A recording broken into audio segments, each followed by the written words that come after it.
News 7 Tamil, பொறுப்பும் பொது நலமும். நம்பினாராயனுடைய கருத்துக்கள் அவருடைய கருத்துல எந்த தவறுல அது அவருடைய கருத்து. அது அந்த கருத்துக்கு அவர் சொந்தக்காரர். சாகலமனுடைய கருத்து என்னன்னா, சர்ச்சைக்குரிய இடம் அது நீதிமன்றத்தில் இன்னும் தீர்க்கப்படாத ஒரு பிரச்சனை, மேல்முறையீட்டில் இருக்கக்கூடிய ஒரு விஷயம். அதை குறித்து நம்ம பொதுவா பேச வேண்டிய, விவாதிக்க வேண்டிய அல்ல. அது குறித்து விவாதிக்கப்பட வேண்டிய நீதிமன்றம், மக்கள் மன்றம், தொலைக்காட்சி அல்ல. இது மக்கள் மன்றம் தானே சாகுலுமி? இது மக்கள் மன்றம் தானே சாகுலுமி? நான் என்ன கேக்குறேன்னா, இல்ல நீங்க பூஜை பண்ண வேண்டாம். ரைட், சாகுலுமி நான் என்ன கேக்குறேன்னா, ஸ்ட்ரைட்டா நான் சொல்றேன். இப்ப அவருக்கான கருத்தை சொல்றதுக்கு அவர் உரிமை இருக்கிறது. அவர் சொல்றது சரியா கூட இருக்கலாம். இன்னும் நான் அந்த சர்ச்சைக்குள்ளேயே நான் போக விரும்பல. நான் கேக்குறது எல்லோரிடமும் அவருடைய கருத்துக்களை தைரியமாக சொல்லுங்க. உங்களுடைய கருத்து அதில் என்ன அப்படிங்கறத ரொம்ப ஸ்ட்ராங்கா எளிமையை பற்றி பேசுகின்ற பொழுது அவருடைய உடையை பற்றி பேசக்கூடாது, ஊழலை பற்றி பேசுகிறீர்கள். நான் கேட்கறது அல்ல, அந்த இடம் அப்படிங்கிறது அங்கே ஆலயம் இந்த நாட்டில் புறையோடி கிடந்த இந்த ஊழல், இந்த நாட்டில புறையோடி கிடந்த போலி மதச்சார்பின்மை, இந்த நாட்டில் நான் கேட்கிறேன், மதச்சார்பின்மை பேசுறீங்களா? தயவு செஞ்சு ஒரே ஒரு சின்ன கேள்விக்கு மட்டும் நீங்க பதில் சொல்லுங்க.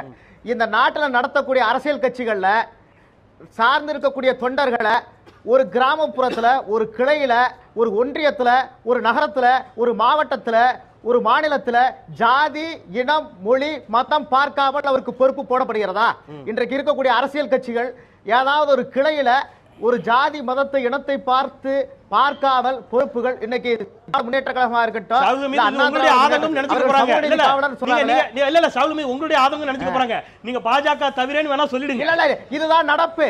இல்ல பாஜகவை சேர்த்தாலும் கேக்குறேன். இது நடப்பு. பாரதிய ஜனதா கட்சியில உண்மையான மதச்சார்பின்மை இருக்கிறது.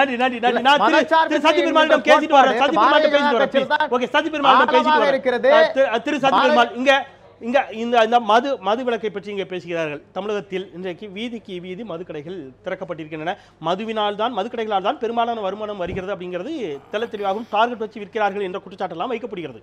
மதுவை ஒழித்துவிட்டால், அல்லது இங்கே அரசு மதுபான கடைகளை மூடிவிட்டால் கள்ளச்சாராயம் பிறந்துவிடும் என்கிற வாதம் எல்லாம் வைக்கப்படுகிறது. மது என்பது எதிர்க்கப்பட வேண்டிய மிகப்பெரிய பிரச்சனை என்பதில் யாருக்கும் எந்த மாற்று கருத்தும் இல்லை.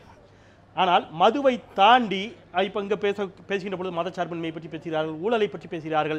காந்தியினுடைய மற்ற விஷயங்கள், முன்னெடுத்து செல்லக்கூடிய விஷயங்கள் இருக்கின்ற பொழுது நீங்கள் பூரண மதுவிலக்கிற்காக மட்டும் இவ்வளவு முக்கியத்துவம் கொடுப்பது அப்படிப்பதற்கான ஏதாவது காரணங்கள்? மதுவினால் இவ்வளவு பெரிய, மற்ற எல்லா பிரச்சனையோட மது பெரிய பிரச்சனை நீங்க நினைப்பதற்கான காரணங்கள் என்ன?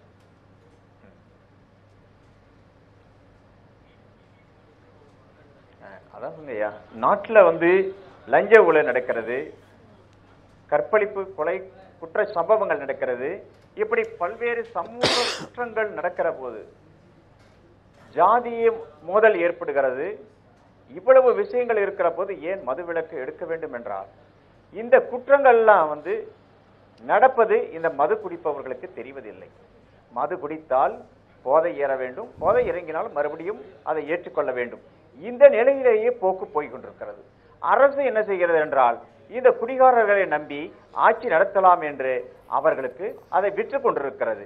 எனவே சமுதாயத்தில் தன்னுடைய மனைவிக்கு கற்புக்கு ஆபத்து ஏற்படுகின்ற அந்த கவலை கூட இல்லாத கணவன்மார்கள் இருக்கிறார்கள். தன்னுடைய மகளுக்கு கற்பு பாதிப்பு ஏற்படுகின்ற நிலை பற்றி தெரியாத தந்தைமார்கள் இருக்கின்றார்கள். இப்படி அநேக குற்றச்சம்பவங்களை கண்டுகொள்ளாதவர்களாக, அவர்களுடைய சிந்தனை தெளிவு, செயல்பாடு எதுவும் நிலையற்றவர்களாக இருக்கின்ற சூழ்நிலையை இந்த மது உருவாக்கின்ற காரணத்தினால் இந்த மக்கள் மதிலிருந்து விடுதலை ஆனால் அவர்கள் சுயமாக சிந்திப்பார்கள், சுயமாக சம்பாதிப்பார்கள், சுயமாக செயல்படுவார்கள். இதுதான் இந்த பூரண மதுவிலக்கான தான் யார் என்ன மாதிரியான பிரச்சனையில் இருக்கிறோம் அப்படிங்கிறது தெரியாமலே போவதற்கு மது ஒரு பெரிய காரணம் அப்படிங்கிறீங்க.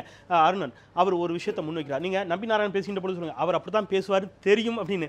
அது அவருடைய ஐடியாலஜி வைஸ் நிலையை மறந்து விடுகிறார்கள். நல்லது, என்ன வரை அவங்க கிட்ட மீண்டு வரேன். ஒரு வாதம், அது நீங்க ஒரு ஐடியாலஜி வைஸ் ஷாகுல் ஹமீத் சொல்லுகிறார் ஆர்எஸ்எஸ் இயக்கத்தை பற்றி. அது ஒரு பெரிய இயக்கம், அது தேசப்பற்றுள்ள இயக்கம், அதில் என்ன பிரச்சனை இவங்களுக்கு அப்படின்னு. நீங்கள் ஒரு இயக்கம் சார்ந்தோ அல்லது உங்களுடைய வாதத்தில் ஒரு தீவிர ஹிந்துவோ இதை முன்னெடுத்து செல்கின்ற பொழுது ஒரு வாதத்தை வைத்தால் அதில் ஒரு லாஜிக் இருக்குன்னு பார்த்துக்கலாம். ஷாகுல் ஹமீத் போன்றவர்களும் சொல்கிறார்கள் என்று சொன்னால், இன்னும் இதை அரசியலுக்காக மட்டுமே இடதுசாரிகள் போன்றவர்கள் பயன்படுத்தி கொண்டிருக்கிறார்கள் அப்படிங்கிற ஒரு வாதம் வைக்கப்படுகிறது. மக்கள் ஏற்றுக்கொண்டு விட்டார்கள். வாக்குகளின் அடிப்படையில் பெரும்பாலான வாக்குகளில் தனிப்பெரும்பான்மை பெற்ற ஒரு கட்சியாகத்தான் பாஜக ஆட்சியில் அமர்ந்திருக்கிறது. மக்களிடம் அவர்களுடைய கொள்கைகள் எதையும் மறைக்கவில்லை. ராமர் கோயில் கட்டுவது உள்ளிட்ட எந்த பிரச்சனையும் மறைக்காத பொழுது மக்கள் ஏற்றுக்கொண்டுதானே அவர்கள் சென்றிருக்கிறார்கள். ஏற்றுக்கொள்ளாமல் புறக்கணிக்கப்பட்டிருக்கிறார்கள் இடதுசாரிகள். ஆனால் இன்னமும் மதச்சார்பின்மை என்று பேசுவது போலி மதச்சார்பின்மை அப்படிங்கிற ஒரு வாதம் தொடர்ந்து வைக்கப்படுதில்ல. அதாவது தேர்தல் முடிவை வச்சு மட்டுமே ஒரு இயக்கம் சரியா தவறா என்று முடிவு செய்யக்கூடாது. காரணம் அடுத்த தேர்தலில் இதே மக்கள் மாறலாம். ஏன்னா கடந்த காலத்தில் ஏற்கனவே நடந்திருக்குல்ல. 2004 ஏன் பாஜக ஆட்சியை நிராகரித்தாங்க, மீண்டும் ஏன் காங்கிரஸ் வர்றாங்க, பிறகு எப்படி ஒரு கூட்டணி ஆட்சியாகவே வந்துக்கிட்டு இருந்தது, நாளை மீண்டும் நடக்கலாம். தேர்தல் முடிவு ஒரு முக்கியம்தான், நான் அதை இல்லை என்று சொல்லலை.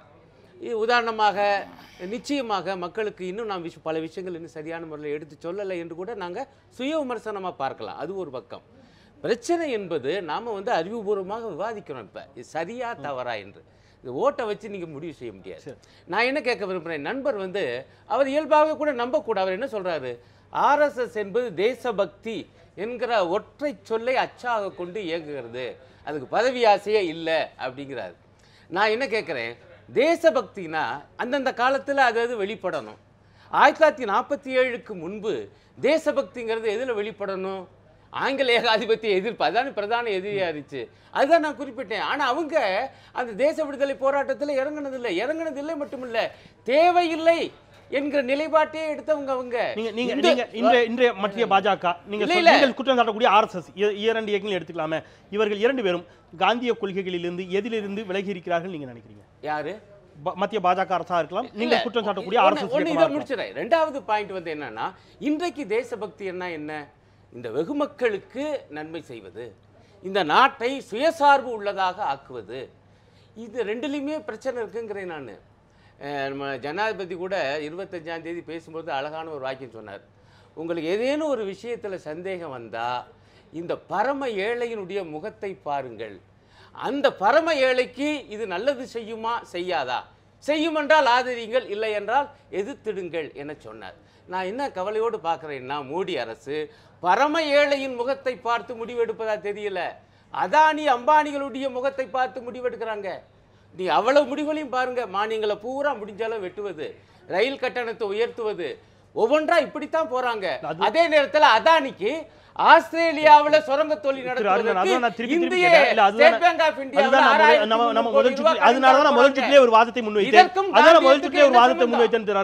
காந்தியினுடைய கொள்கைகளை, எல்லா கொள்கைகளையும் அப்படியே இந்த காலத்திற்கு பொருத்தி பார்ப்பது அப்படிங்கிறது எந்த அளவிற்கு சாத்தியமாகும், ஏற்புடையதா அப்படிங்கிற, நீங்க ஒரு பூரண மதுவிலக்குன்னு வச்சுக்கலாம், அது எல்லா காலத்திற்கும் தேவைன்னு சொல்லிட்டு போயிடலாம். ரைட், சத்தியம் எல்லா காலத்திற்கும் தேவைன்னு பேசிக்கலாம். நீங்க சொன்னக்கூடிய சுதேசியம் இதையெல்லாம் இந்த காலத்திற்கும் எந்த அளவிற்கு அது சாத்தியம்? இல்ல, நான் ரொம்ப கவனமா பிராக்டிகலா இயல்பா எந்த அளவிற்கு சாத்தியம்? அதாவதுங்க, சுதேசியம் என்பது அடிப்படையா வைத்துக் கொள்ளணும். சுதேசியத்தை வளர்க்க, இந்திய பொருளாதாரத்தை, தொழிலை வளர்க்க அந்நிய மூலதனமும் தேவை என்பதுதான்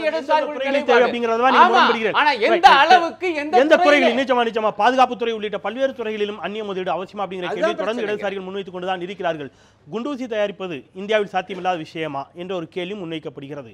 விவசாய துறைகளில், பல்வேறு துறைகளில் விவசாயத்தில் ஈடுபட்டு கொண்டிருக்கக்கூடிய பல்வேறு இடங்களில் விவசாயம் சார்ந்த பணிகளில் அந்நிய முதலீடு அல்லது அந்நிய உரங்கள் உள்ளிட்டவையெல்லாம் இறக்குமதி செய்யப்படுவதனுடைய தேவையும் அவசியமே என்ன என்ற கேள்வியும் தொடர்ந்து இடதுசாரிகள் தளத்தில் முன்வைக்கப்படுகிறது. இன்னும் கூட பேசலாம் இந்த தளத்தில் ஒரு சிறிய இடைவேளைக்கு பிறகு.